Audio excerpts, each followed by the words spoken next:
Oh, sh.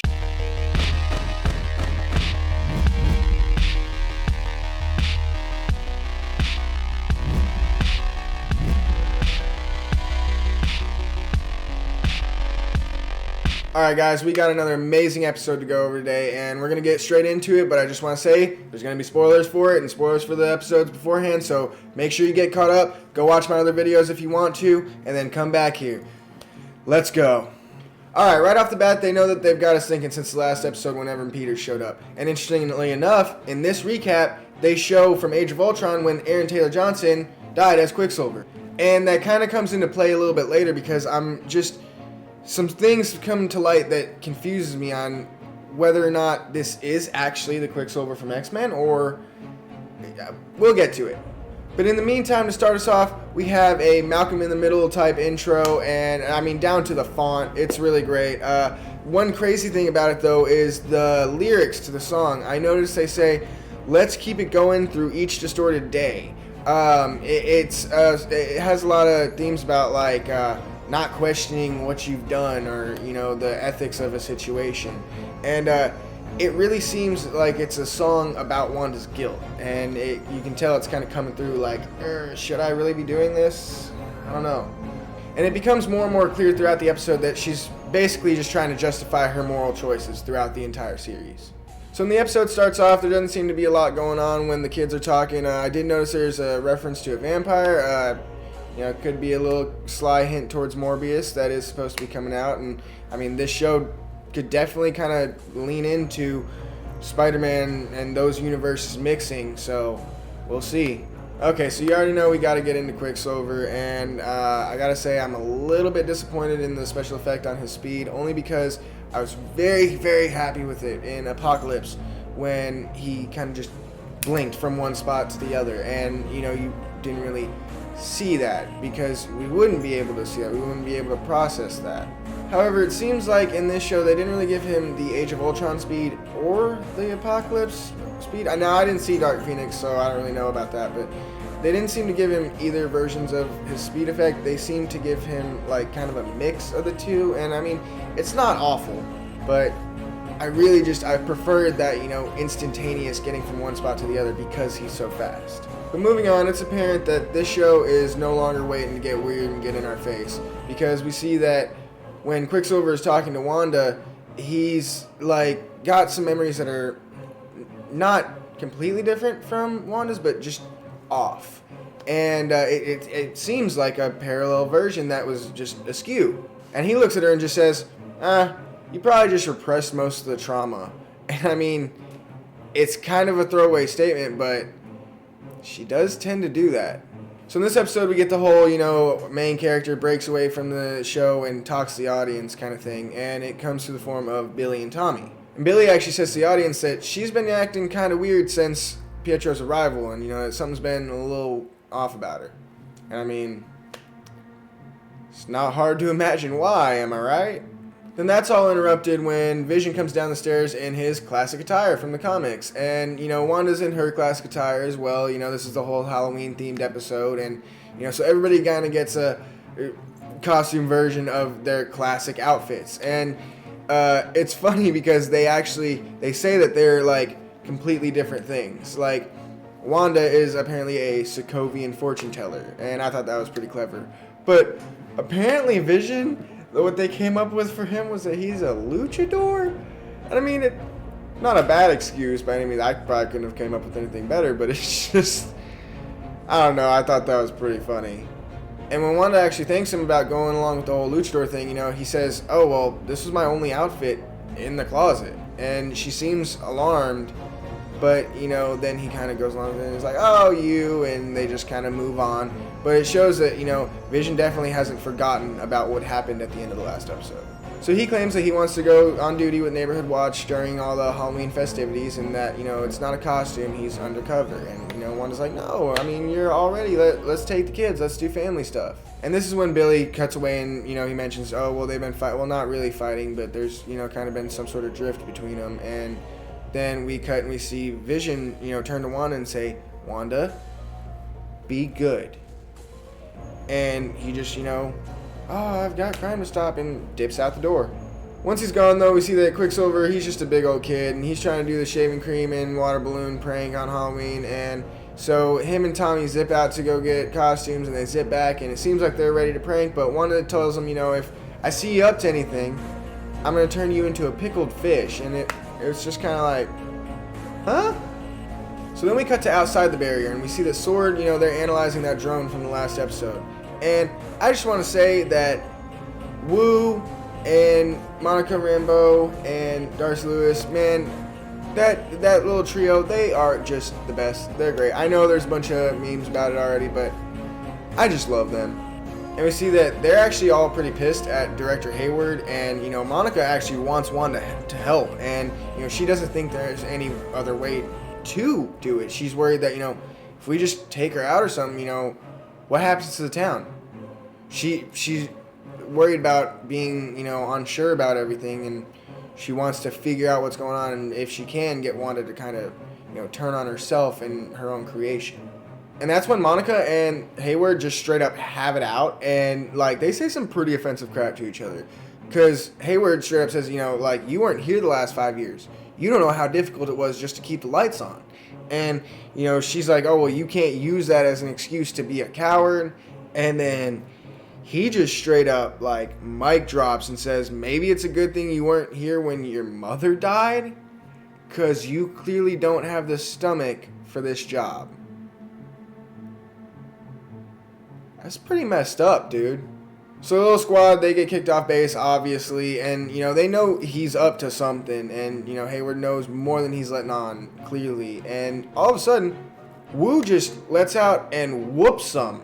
He just takes out, him and Monica take out 5 guards or something like that. 5 or 6, I didn't count exactly, but oh my god. I would have never expected this out of Wu.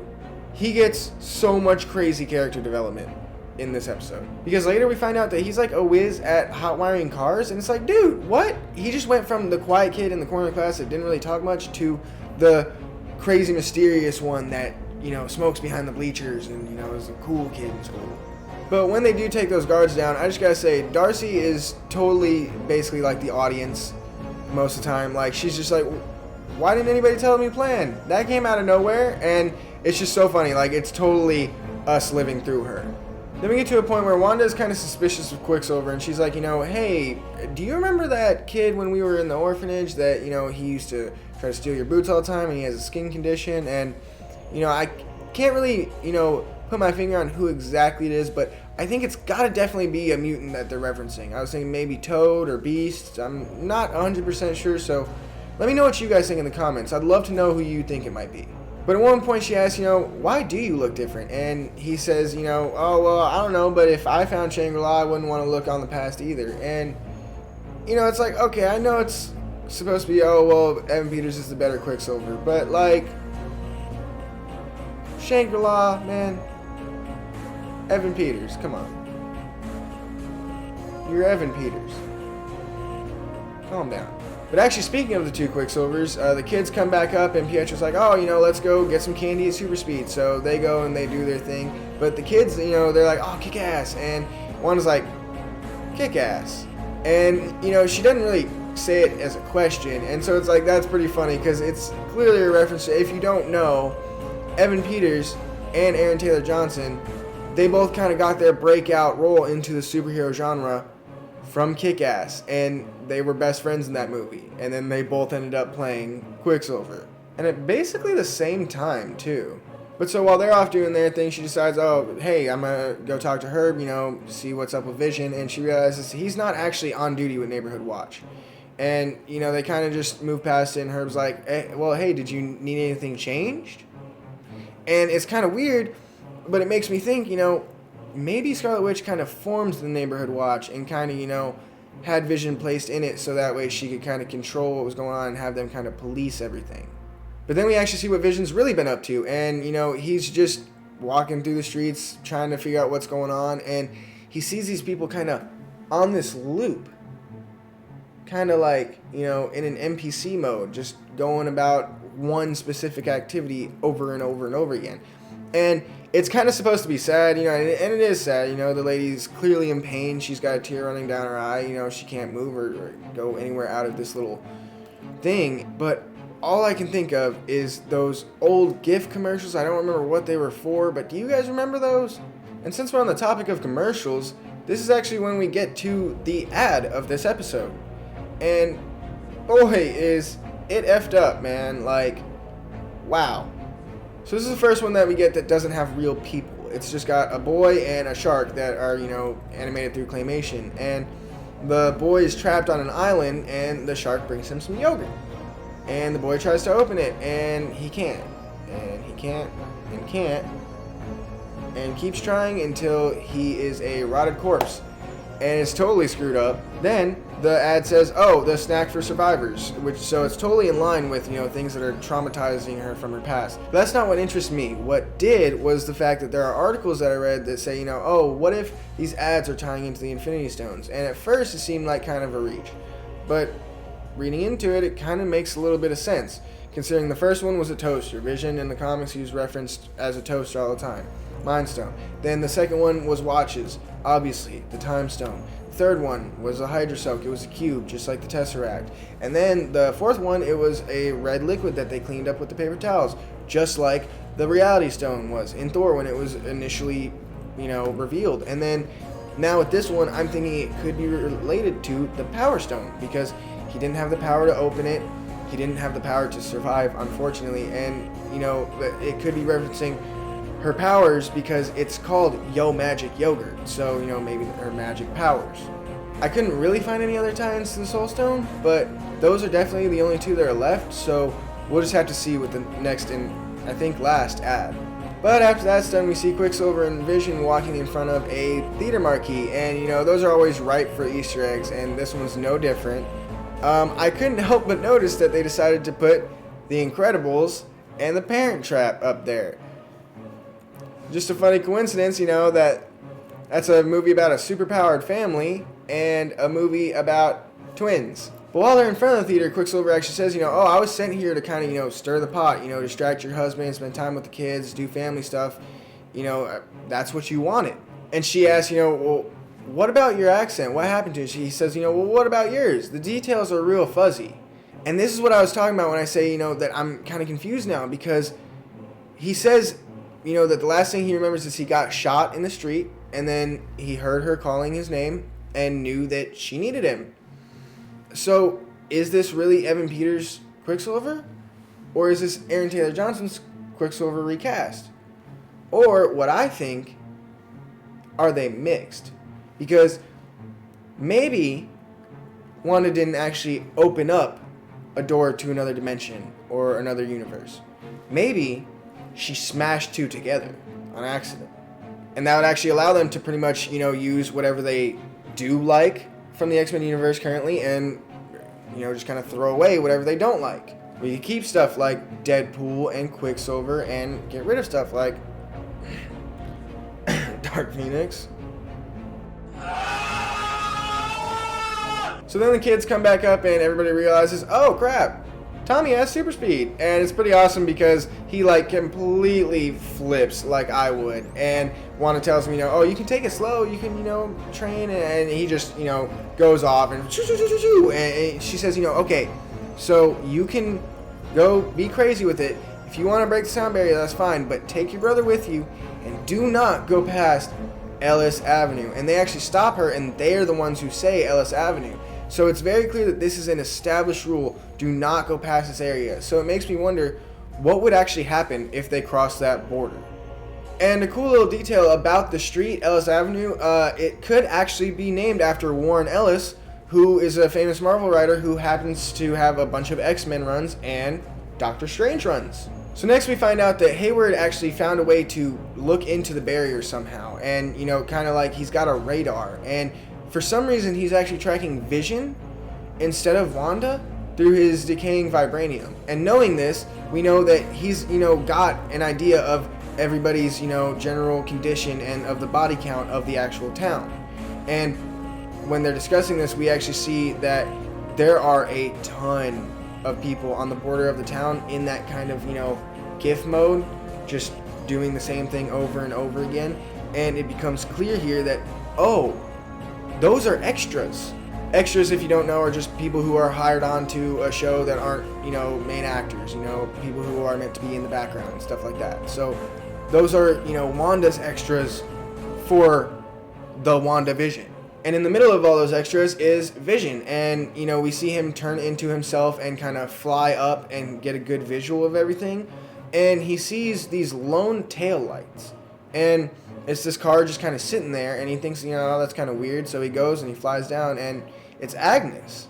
And she seems confused and, stuck. She seems under that spell, and, like she was trying to escape, but just got blocked by an invisible wall or something. So Vision breaks her out, kind of tries to talk to her and see what's going on, and, she says, oh, you're Vision, you're an Avenger. And he says, what's an Avenger? So Vision really doesn't remember anything before Westview. And it's because of this that Agnes is like, oh, am I dead? And he's like, no, why would you think that? And she goes, well, because you are. You're dead. Dead. And she freaks out and she's like, you're dead, you're dead, you're dead. And then, she kind of starts to snap out of it a little bit. And she says, oh, Wanda won't let us leave. She won't even let us think about it. And she starts to say, all is lost, and starts just cracking up and laughing completely uncontrollably. And so Vision, promises her, I'll fix this, and puts her back under because he doesn't really know what else to do. That is until he looks up and sees that he's at none other than Ellis Avenue. And it's at this point that I just gotta say that I absolutely love the writing and the stage direction in the show. The fact that they didn't have him fly up and over to the border, the fact that they had him slowly kind of walk over there out of curiosity, trying to figure out what's going on. And it's that little detail that, so good. So then we see that Monica is actually wanting to go back in there and help Wanda, but Darcy's telling her, dude, you can't go back in. You've already gone in twice, and now it's changing your blood cells. So, they're clearly building up to her using her powers. I'm just waiting for the episode that we finally actually see it.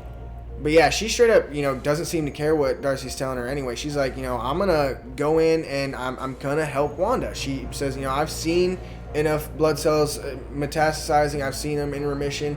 I've seen enough blood work. I don't care. And so Darcy says, that's cool, but I'm going to stay because she knows there's something big on Hayward's files behind that last firewall, but she just hasn't cracked it yet. Okay, so there's this conversation between Quicksilver and Wanda here that I've got to talk about because it didn't cross my mind whatsoever until Quicksilver says, so where you been hiding the kids all this time? And it's like, oh my god, there have been kids throughout this is a Halloween episode. There are kids all over the place. Where were they hiding this whole time if they were there? She couldn't have just materialized them. Could she have?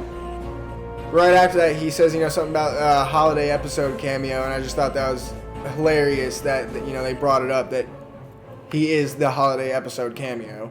But then he starts telling her, oh, ethically, she did pretty okay, and, she's like, oh, you don't think I'm, doing wrong here? And he basically says, no, I'm impressed. And he asks, actually, how'd you manage to do all this? Because he finds it to be a much better use of her powers than before, but he just doesn't understand it. And apparently, she doesn't either. Because she straight up tells him, and confides in him, she doesn't know how. And she says that all she remembers is feeling alone and empty and just feeling endless nothingness. So I think that this does tie in. I think that she kind of basically blacked out and accidentally called upon Mephisto in her, grief. And speaking of grief, we actually see Quicksilver quite similar to the way we did Vision in episode 4. And it wasn't as scary this time, but it was still incredibly unsettling. It was real creepy. But then it cuts and we see Darcy, she cracks that firewall and she sends all of the info to Wu, and we don't really see anything that it's about, but I did notice that the files say cataract, and it's for eyes only, and I'm not exactly sure what that would be related to, but it does come into a theory that I have later. But right now, we see Vision finds the barrier, and he decides, you know what? I'm going to find out what's on the other side. And he just pushes through. And, you know, like, he's trying his hardest. His absolute hardest. So hard, in fact, that he starts to disintegrate into chunks and just fly back into the field. And, like, he's falling to the ground, just, like, crying out, saying, these people need help, these people need help. And this is actually when Billy kind of starts to discover his powers, and we see that, you know, he hears Vision, and he knows something's going on, he can feel it. And at one point he stops his brother in his tracks, even though he's using super speed, with like kind of an aura. And it's a pretty cool moment because I noticed that with the kids, they like completely discovered their powers on knee-jerk reactions to things, which is really cool because that's definitely a characteristic of mutants. So it's just a little detail, you know, that I really like, that their powers didn't, you know, come from some crazy technology or some, you know, MCU thing. Like they just discovered that they have powers.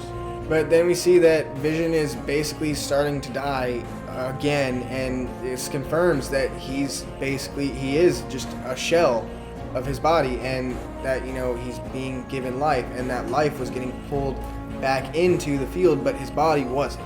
And Quicksilver actually turns to Wanda and says, oh, it's fine, your dead husband can't die twice. And Wanda just snaps on him, like, dude, stop, and just throws him with her magic.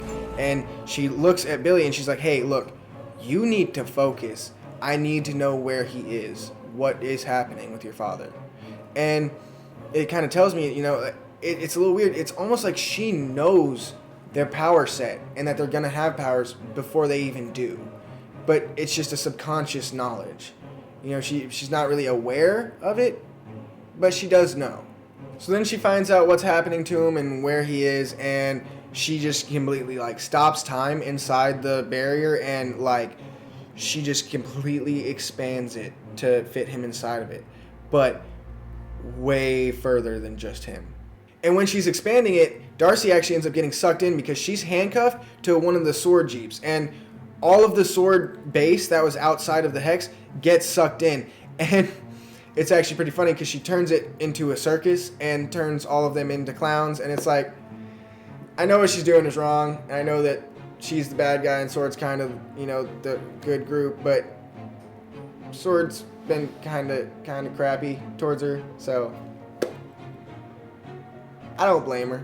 But when they're running from it, we actually see the outside of the hex, and it is actually a legit hexagon shape. And dude, it is huge, man, and it's just getting bigger. And we don't really get to see clearly exactly where it stops, but it makes me wonder, you know, she clearly went past Westview, but where and when did she decide, okay, that's enough?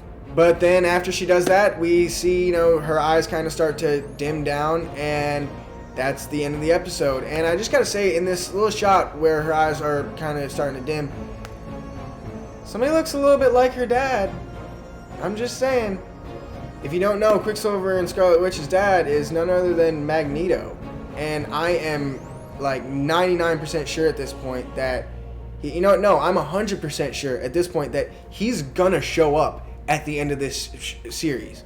I don't know who he's gonna be. I don't know if, I don't know what they're gonna do with him, or if they're gonna recast what, but I'll bet you he shows up. But okay, so there is one more thing that I want to go over with this episode, and it's that I noticed the credits always zoom in to someone's eyes, mainly Vision, I believe. I don't know if it's been him every time, but I think it has. And it made me think, this show has a ton of eye imagery. Like, I mean, I thought that I was kind of sounding ridiculous, but then I realized, holy crap, eyes, eyes, eyes, eyes, eyes, eyes, eyes. I mean, hell, even the freaking logo, the eye is the one thing that has a crazy flourish to it. And if you notice, Vision's eyes are actually human eyes, whereas in Ultron and Civil War and Infinity War and all that, they're very, very clearly cyborg eyes, except for when he's putting on the illusion that he's a human. So they definitely want us to pay attention to the eyes, but I'm not exactly sure why yet. Let me know in the comments if you guys have any ideas you know, what that might be. But guys, that does it for the end of this video. I can't believe I made it through it. I'm getting over strep throat right now, and it has been one hell of a ride. But guys, if y'all liked it, don't forget to leave a like at the bottom of the video. It definitely helps out the channel. And if you enjoy my content, don't forget to share it with somebody you know. Don't forget to subscribe so that way you know of everything that comes out in the future. Hit that notification bell. And leave me a comment. Let me know what y'all like about these videos, what you don't like about these videos. I mean, this has definitely become one of my biggest series and one of my longest running. So I want to hear y'all's feedback. And I want to know what you guys think. But anyway, I really appreciate you guys watching this video. Don't forget to go check out the other stuff on my channel. There's a ton of gaming stuff you guys might like. I hope y'all enjoyed this one. And I hope y'all have a spectacular day.